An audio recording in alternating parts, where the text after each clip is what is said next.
Good morning, everyone, and thank you very much for inviting me, Humboldt, to speak at this event.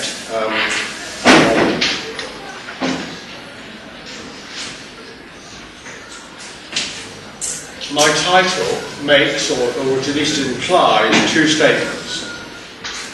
The first is that we may be leaving the age of mass higher education behind us and entering an age which appears to be associated more with the application of the market to the development of higher education.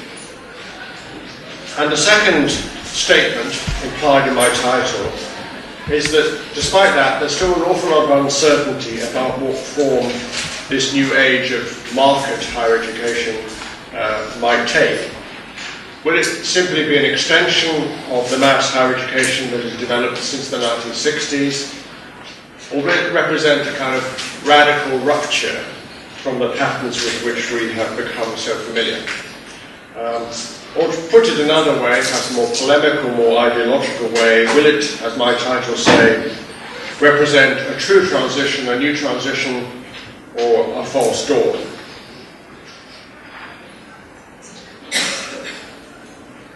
My argument, I think, can be reduced to two main points.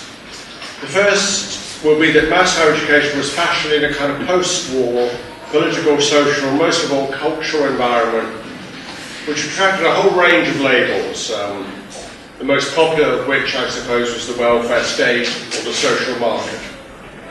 And residues of that environment remain, of course, but since the 1980s, new conditions have emerged, which again is a whole variety of labels and explanations, such as the neoliberal turn or globalization, or if you're trying to be very impolite, casino capitalism. And higher education has struggled to adapt to these changing conditions, even if mass participation and the science and technology that the universities have generated have all contributed actually to the emergence of that kind of new society. And my second point of my argument is that although the rise of more entrepreneurial forms of higher education does appear to be kind of irresistible, it's necessary clearly to analyse what in fact is happening.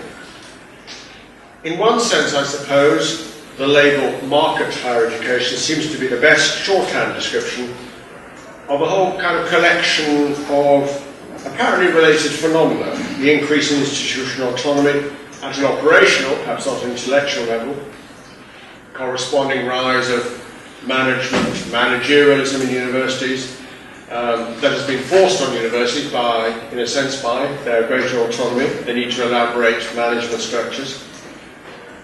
The increase of competition between institutions and all those league tables we love and hate. The growing focus on higher education as a producer of kind of knowledge services, whether it's skilled graduates or economically significant research outputs. And above all, the shift, or at least the threat of a shift, from free higher education towards what is euphemistically called cost sharing, in other words, charging students tuition fees. So market higher education kind of embraces all of those things, but in another sense, I think that label can be quite misleading, because I think it exaggerates and confuses in ways that I will come on to a bit later. So this morning I want to do five things. First, I want to say a few words about mass higher education and what I call its discontents, the problems that it has encountered. Next, I want to talk about the wider environment, which in short term I will call the neoliberal turn. Third, I plan to say a few words about how mass higher education systems have evolved within the context of that kind of wider environment. Fourth, I want to consider the drivers of, first of all, mass higher education as emerged in the second half of the 20th century, and the kind of drivers of the emerging market systems which we experience today. And finally, I'll offer you some conclusions, though perhaps conclusions is too grand a word, perhaps reflections is a better one.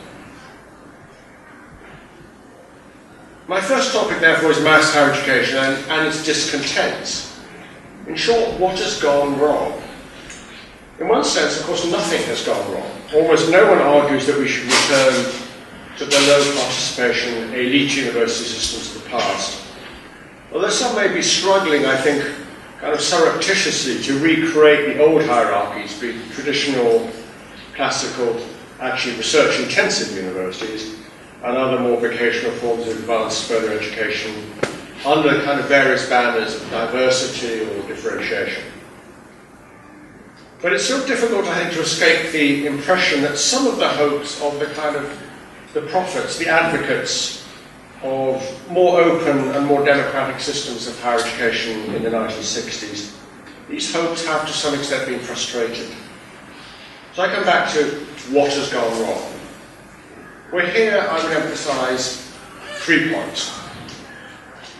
The first is, or appears to be, that mass higher education has not delivered the degree of social justice or social equality that perhaps was originally hoped. Statistics, I think, in all countries suggest that it is the middle classes, very, very broadly defined, that have benefited most from increased participation. The differential between participation rates among young people from the most privileged and from the least privileged social groups, the top quartile or the bottom quartile, appear not to have changed much despite the growth of mass student enrollments. Now, of course, that statement needs to be massively qualified. I mean, occupational and therefore social class structures have radically modified since the 1960s. And then there have been fundamental gains in terms of equality, not least in relation to women, but also in relation to ethnic and cultural minorities. Actually, a more accurate assessment might be that against a backdrop of growing social inequality and increasing disparities of income and wealth, mass participation in higher education has mitigated its worst effects. And yet, well, I think the concern remains that mass higher education has not delivered the social justice we once imagined, perhaps rather naively, that it could. Now, closely linked to this first point is the second, the belief that kind of poor taxpayers have been subsidising rich students, rich graduates, who then go on to get good jobs. I'm deliberately using rather crude and simple adjectives because these are perceptions, I think, not always supported by detailed analysis of who pays for and who benefits from higher education. But this perception that mass higher education has actually led to a negative transfer of opportunities, and so wealth and cultural capital, has massively eroded what I would call the kind of moral capital of higher education. In turn, I think the growing emphasis on higher education as an economic investment that benefits the individual, rather than a kind of public good that benefits the whole of society, has actually focused much more intense attention on who pays and who benefits. And then, of course, there is a so-called crisis of affordability, the belief that nations, despite being many, many times richer than they were, can no longer somehow afford to fund higher education out of general taxation. The emphasis is often placed on the admittedly much greater cost of extended higher education systems, and also on competition from other publicly funded services, particularly, of course, health services, social services catering for our ageing populations here in Europe. But the real explanation, in my view, is to be found in the kind of neoliberal term which I will discuss in a moment. And the third point is a concern, a kind of nagging concern about standards. Although the cries of kind of more must mean worse, which were heard in the early days, in the 1960s, have generally died away, there has remained a kind of unease, I think, particularly in elite circles, about the impact of student expansion on academic and scientific standards. Despite the development of what can only be called a kind of massive system of surveillance of standards, the apparent inexorable rise of audit, evaluation, assessment industries, this unease has never quite disappeared, and perhaps those two are actually connected to some extent. It sometimes seems that the more formal assessment systems suggest standards are rising rather than falling, the less convinced we become.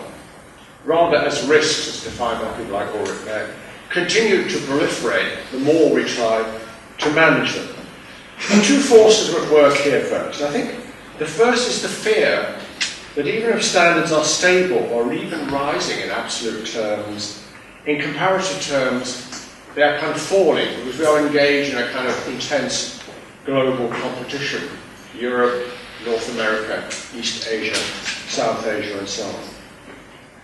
And the second, of course, is that academic and scientific standards are culturally bound, culturally defined. They can never be fully disentangled, I think, from ideas of social hierarchy. Deep down, perhaps, many people regard standards as kind of positional rather than absolute. So it seems to me that surrounding and alongside the social realities of mass higher education, there are complicated feelings of rather disappointed hopes, promises kind of unfulfilled, even if there is actually rather little empirical evidence to support them. So what is the explanation? Well, I think a large part of the explanation is the idea that mass higher education is out of sympathy with the dominant ideas of our age. Or perhaps better the other way around, the dominant ideas are out of touch with mass higher education.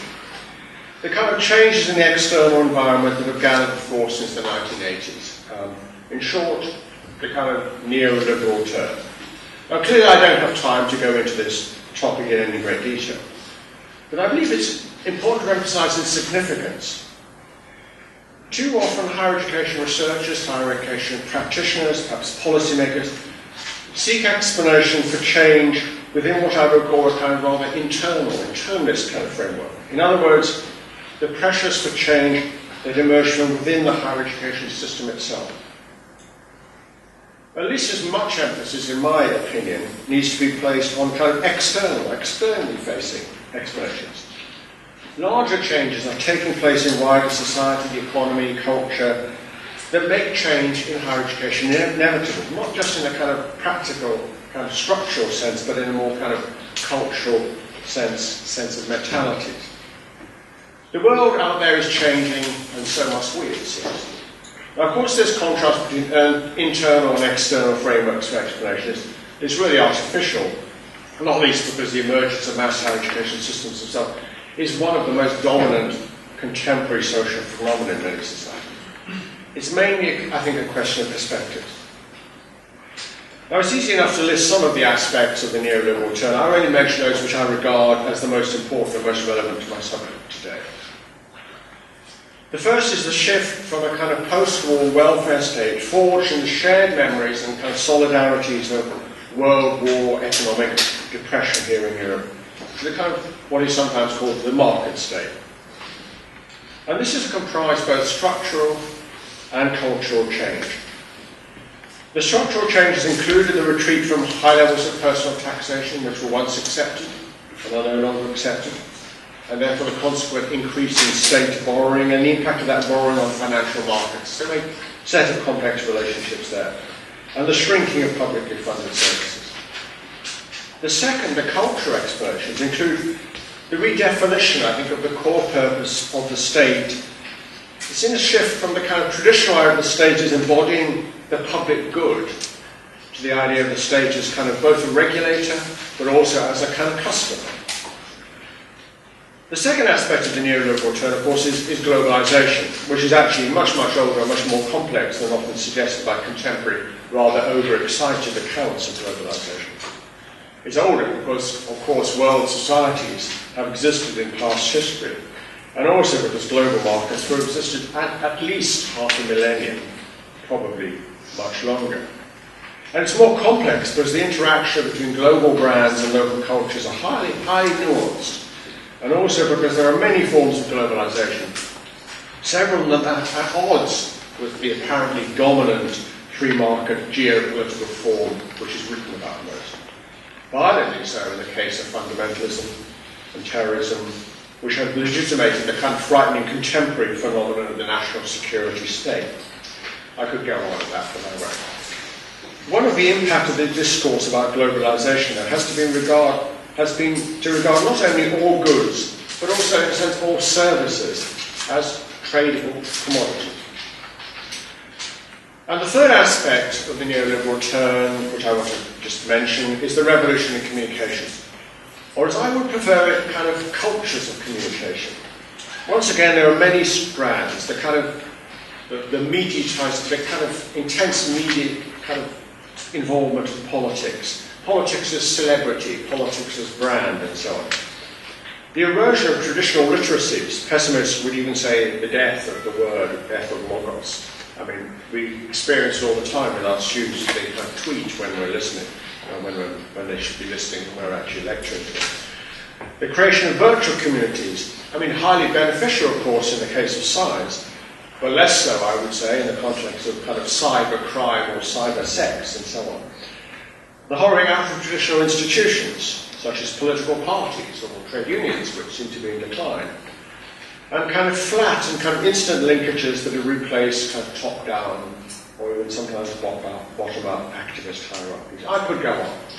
But I hope I've said enough to convince you that higher education now has to operate is in a very different social, political, economic and cultural environment than those that were taken for granted when contemporary mass higher education systems were first created almost half a century ago. And the impact of these changes are many and far-reaching. For example, changes in the nature of the state have simultaneously weakened our ability to maintain public systems of higher education, at least as traditionally conceived. Both ideas of the public and of systems have been eroded. At the same time, of course, globalization, or as I would prefer it, multiple globalizations, have produced great opportunities for transnational education, but also new barriers in the context of immigration controls, which I think we experience, certainly in my own country, the United Kingdom, but more generally in Europe. And changes, of course, in communicative cultures have radically reshaped student expectations and also their patterns of learning, as well as problematizing some of the kind of traditional structures of higher education which have been organized around different models. It's within the context of the kind of neoliberal turn that mass higher education systems have evolved, which is my third topic this morning. Of course, it would be a great mistake, I think, to adopt a kind of rather undifferentiated approach and to assume that the impact of neoliberal policies have been the only influence on higher education has developed, or that its influence has been the same in all countries. Historical contingencies still make a lot of difference. For example, the collapse of communist regimes in Central and Eastern Europe after 1989 had contradictory effects. On the one hand, it opened up the door to the growth of private institutions with a strongly entrepreneurial orientation, most obviously, I would say, in Poland or in Hungary. On the other hand, initially at any rate, there was a pronounced reversion to a highly traditional model of the university, a kind of post-communist ivory tower, if I can put it like that. Another example in my own country is that the election of a Labour government in 1997 led to both very rapid student growth and unprecedented increases in public spending on higher education. However, I think there are a number of general trends in higher education that, in my opinion, can be linked to this neoliberal turn I talked about. Some I've already mentioned in outline, but let me offer just a list. The first, as I've already mentioned, is the drift towards cost sharing, or charging student fees, or increasing those fees, which of course is still strongly resisted in Scandinavia, but is now, I think, sufficiently well established to say it's a general trend in most of Europe and other parts of the world. What is interesting, and suggests to me that the origins of this trend are as much ideological as they are economic, is that the introduction of or increase in tuition fees has not always been associated with corresponding cuts in general state funding for higher education. Instead, it has been associated with, first, the idea that students, as the main beneficiaries of their higher education, should be obliged, almost on the grounds of morality, as much as affordability, to make a larger direct contribution to its cost. Secondly, with the belief that this will make them more discriminating and possibly more demanding customers, and therefore lead to an increase in the quality of the system. Not saying I believe this, but this is what's said by many people. And thirdly, I think the much more positive idea that because of their significance in the knowledge society, universities require more funding than even the most generous state can provide. The second trend is towards a kind of transformed organisational culture within higher education institutions themselves. And this transformation is often expressed in two different ways. The first is to emphasise the advance of so-called managerialism, which of course has many complex causes, including the devolution of administrative responsibilities from state bureaucracies to individual institutions. In other words, increased autonomy. Issues of scale, institutions have become much bigger as a result of massification, and also elaboration, differentiation, the fact that institutional missions are now much broader. And that brings me to the second way in which organisational cultures have been transformed, and which can be summed up again in a phrase, the kind of entrepreneurial university. In other words, universities are no longer so exclusively focused on academic and scientific and the most prestigious traditional professional disciplines, no longer focus so much on traditional types of students, young, full-time, and often from more privileged social groups, no longer so focused on basic research and traditional scholarship. Now they have to offer a much wider range of subjects, enroll a much more heterogeneous student body, and engage in applied research, consultancy, technology transfer, and so on. Many of, but not all, these activities, I think, can be described as entrepreneurial. And the third trend is, to put it much too simply, is away from nationally coordinated systems of higher education and towards much looser kind of networks of institutions characterised, I think, by a rather volatile combination of collaboration and, rather more enthusiastically, of competition. Of course, it's a very messy picture. Governments have introduced more selective funding policies, and governments themselves are the source of much of this competition. Examples include the Excellence Initiative in Germany, the Research Excellence Framework in the UK, the development of Scientific Pole in France, and so on. And such initiatives can reasonably be regarded, in a way, as the strengthening of steering mechanisms, and so of national systems. Although it may be significant that state attempts to produce kind of full-scale stratification on the kind of, the classic US state model in Wisconsin or California, as has been recently attempted, I think, in Romania, have been rather less successful than these other initiatives that focus more on research.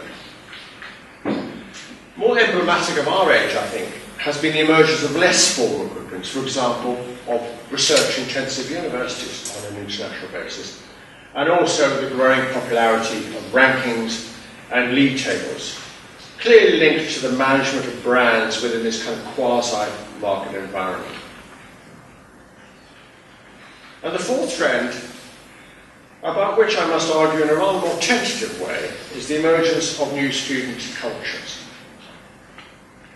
Of course, distinctive student cultures have always existed. Think of dueling, perhaps, or beer drinking, or radical politics, depending on what age you're talking about. But I think something new is happening, and that, I believe, can be linked to the neoliberal turn. Part of this is an aspect of the general commodification of lifestyles. There appears to be an interesting shift in emphasis from life chances, employment, careers, and so on, to lifestyles, much more short-term, much more kind of consumerist. And I think this impacts on how people consider the impact of a university, or at least a higher education experience. A kind of graduate class is developing, not defined so much or exclusively in terms of occupational structures anymore, but much more in terms of patterns of consumption, of mentality, of kind of cultural taste. But another aspect, of course, is summed up by another label, clever cities, which is sometimes used. The idea that there are particularly creative environments, usually urban, heavily influenced by the presence of universities, in which entrepreneurial habits can flourish, and which as a result have become the kind of primary foci of wealth creation in post-industrial economies. Now that's by no means a kind of comprehensive list of the major ways in which mass higher education systems have evolved over the past 2 decades. Others could be mentioned, for example, the impact of technology on patterns of teaching more directly, or the influence of new models of knowledge production, often labelled Mode 2 knowledge, on university research.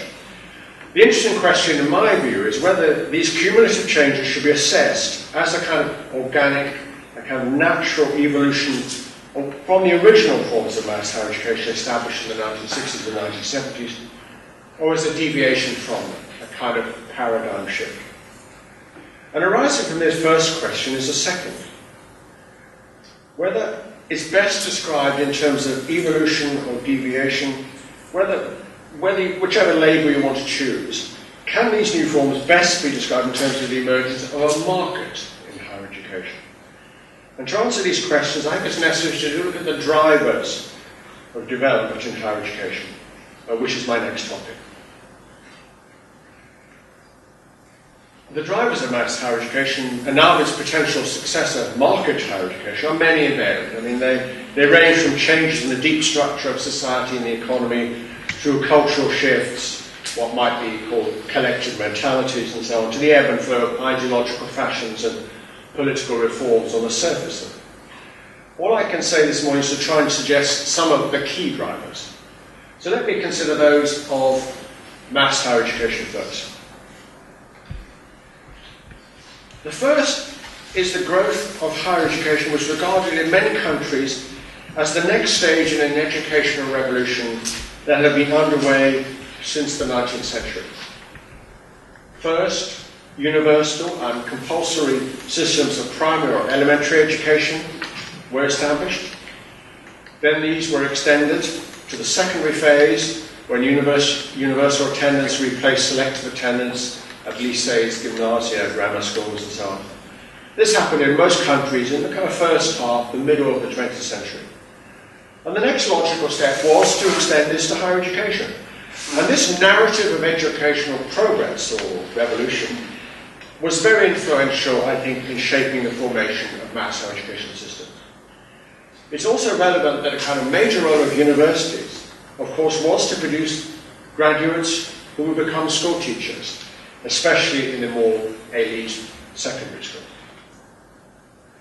A second driver of mass higher education was the drive to open up the traditional professions, law, public administration, for example, also to meet the growing demand for scientists, engineers, and other technical experts, but also to train graduates for the new professions that were now required to service the growing post-war welfare state. For the first time, perhaps, really explicit links were made between the output of graduates and the future needs of the workforce. I think it's important to remember it was not only under communist regimes there was an enthusiasm for planning. France, Britain, many other Western European countries also developed high-profile plans. Although the term was not used, similar processes were underway in the United States as well. And also the mass higher education systems that emerged after the 1960s were public in a double sense. Public first because the bulk of their income came from the state, but also secondly because their growth was kind of tightly aligned with the growth of what became described as the public sector, the large number of workers employed by national, regional and local governments, by agencies, by industries that, if not owned by the state, were subject to its influence, but also by in civil society organizations, although they were part of the state, did not form part of the market economy. And the third driver of mass higher education system is perhaps the most difficult to describe, but perhaps the most influential of all. It was what we call in English the kind of spirit of the age. I mean, other languages would use other phrases, Weltanschauung and so on. The worldwide depression of the 1930s, the experience of World War II, I think stimulated a kind of culture of solidarity that lasted for at least 2 generations, and has actually not entirely disappeared. And key to that culture was a commitment to kind of social justice. But closely aligned, of course, were the politics of the Cold War. The growth of mass higher education system, especially in the United States, which provided the authoritative example, I think, cannot be understood properly without reference to the dynamics of the Cold War. Universities were in the front line not just in terms of their links to what President Eisenhower famously called the military-industrial complex, but actually as agents of democratic values. And all these things came together in a powerful combination of drivers: social justice, economic modernization, democratic emancipation. And I believe it's difficult to understand the emergence of mass higher education without considering this wider cultural environment. Let me now move on to the main drivers of market higher education. Of course, the first two drivers continue to apply, although perhaps in rather different forms. The articulation between school level and higher education levels is still emphasized, although perhaps less in terms of opportunities and entitlement, and more in terms of a kind of well-qualified candidates flowing through into the output of highly skilled workers, a kind of supply chain model. After all, the most important determinant of the size, scope, and maybe the style of higher education systems remains demand from qualified and motivated young applicants, but also adult applicants. The second driver between higher education and the economy has also intensified, but in ways that I will discuss in a moment. Only perhaps the third driver, the kind of spirit of the age argument, has ceased to apply with the same force, which is actually hardly surprising, because since the 1980s, most developed societies have become less equal, with greater income differentials, and actually reduced social mobility. But once again, let me concentrate on three kind of drivers of market systems. The first is related to the powerful narrative of the knowledge economy. This places knowledge-intensive organizations, which certainly include higher education institutions, at the center of economic development. Of course, universities pay a price, perhaps rather a high price, for that centrality. In the first place, they are tied more closely to the delivery of economic policies and therefore more exposed potentially to political control. Such key organizations simply cannot be allowed to operate as critical institutions pursuing their own agendas. They're kind of too important for that. In the second place, they have come inevitably to be valued in even more instrumental terms. In terms, for example, of the employability of their graduates, or the utility and impact of their research. So science and engineering, business and management are preferred over the traditional humanities and the critical social sciences. Finally, at any rate in Europe, I think in North America, the knowledge economy has become associated with kind of intensifying competition, a kind of struggle for economic supremacy or survival.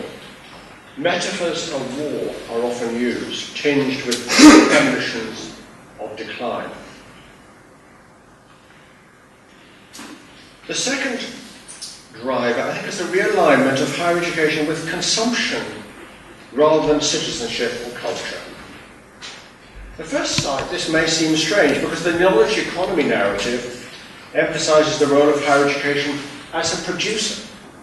Now, these parallel accounts of higher education in terms both of production and of consumption, of course, are reconciled by neoliberal ideology that argues that individual choices expressed through the freest possible market produce optimal outcomes for both economy and society. But I think it's necessary to regard the rise of consumer language in higher education to describe the evolution of higher education in such kind of hard and rather controversial ideological terms. As I've already argued, one of the successes of mass higher education, I think, has been to shift the focus from life chances to lifestyles. And in the disappointment that mass systems have tended to benefit the already privileged more than the underprivileged, and it becomes, I think, easier to explain why the view that individual beneficiaries of higher education should be expected to make a great and increasing, direct and increasing contribution to the cost of higher education have become more popular. And the third driver of market systems is that as state funding has decreased relatively, universities have been encouraged or perhaps obliged to seek alternative sources of funding. Many of the internationalization initiatives undertaken by institutions have been heavily influenced by these economic imperatives, although issues of reputation and branding have also, I think, been pretty important. And let us hope that the notions of scientific solidarity and perhaps of even aid and development still play their part within intellectualization strategies. But the more aggressive exploitation of intellectual property by universities has also been stimulated by similar forces, despite the fact that this actually may erode the vital culture of the open publication of scientific and other research results. And most of all, public austerity, as it's sometimes labelled, has driven the shift towards cost sharing. But many of these are often simply pragmatic adjustments rather than principled conversions. It's not that we don't believe in state funding anymore, it's simply we must find the resources we need wherever we can.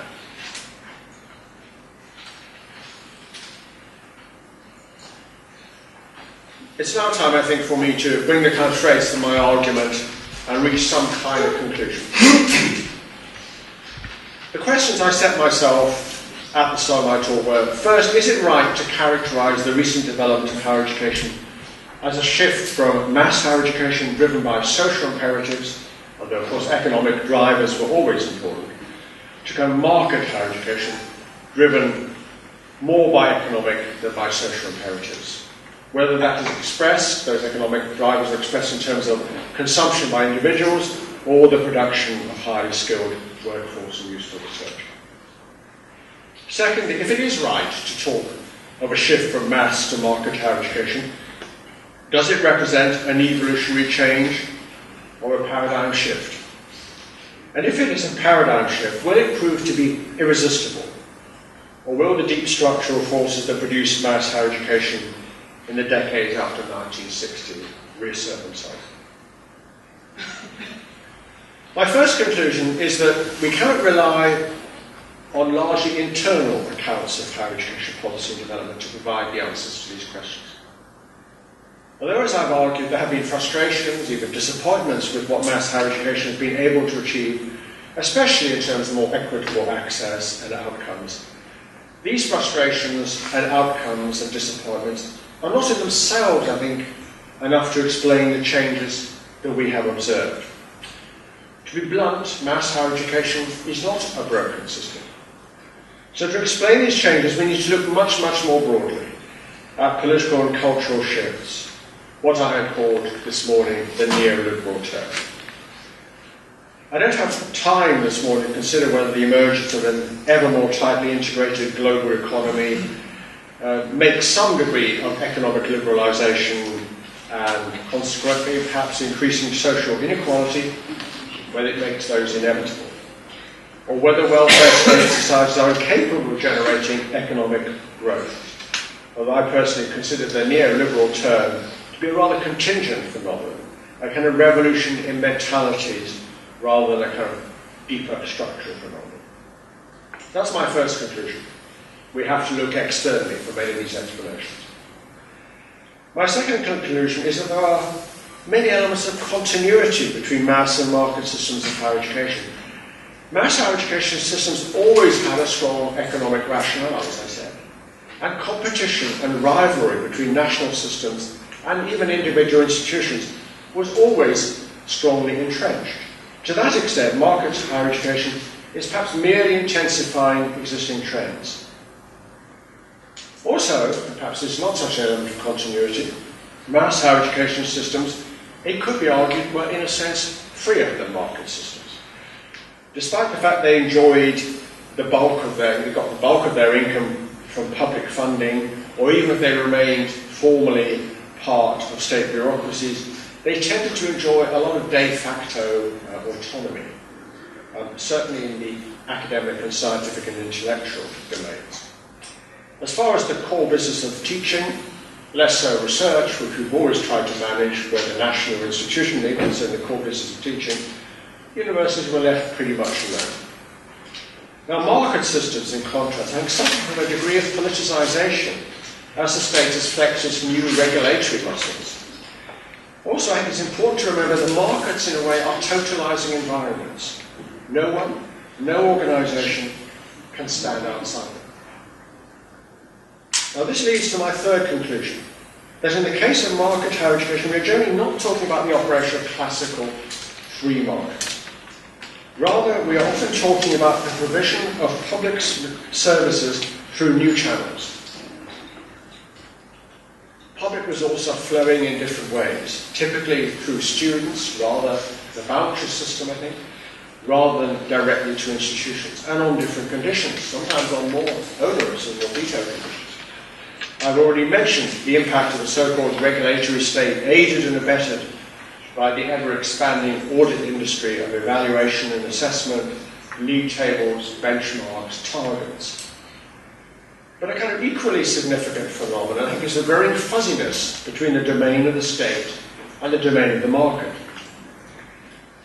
We have seen the widespread privatization of services formerly provided directly by the state: airlines, railways, post, telecommunications, even some aspects of law enforcement. And at the same time, of course, non-core activities have been outsourced by public institutions, including universities, to private bodies. Universities also, while they continue to operate, even when they continue to operate as public institutions in terms of most of their primary responsibilities, well, then no one wants to really give away an MBA for free, do they? They sometimes create private commercial subsidiaries to run overseas campuses, to exploit their intellectual property, even to partner with private companies.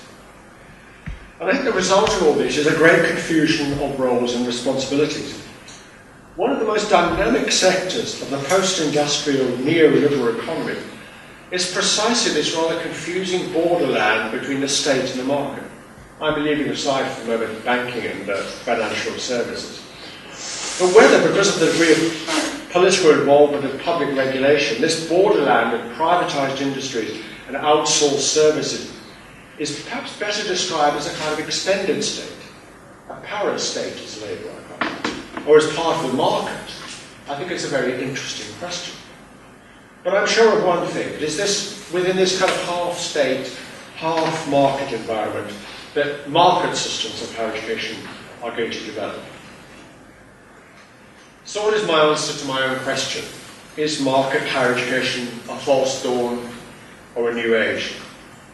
Let me be frank, I personally hope it's a false dawn, because I am passionately committed to the idea of higher education as serving the public good, as a kind of emancipatory instrument, as a key strand within an open and democratic society characterized by critical inquiry.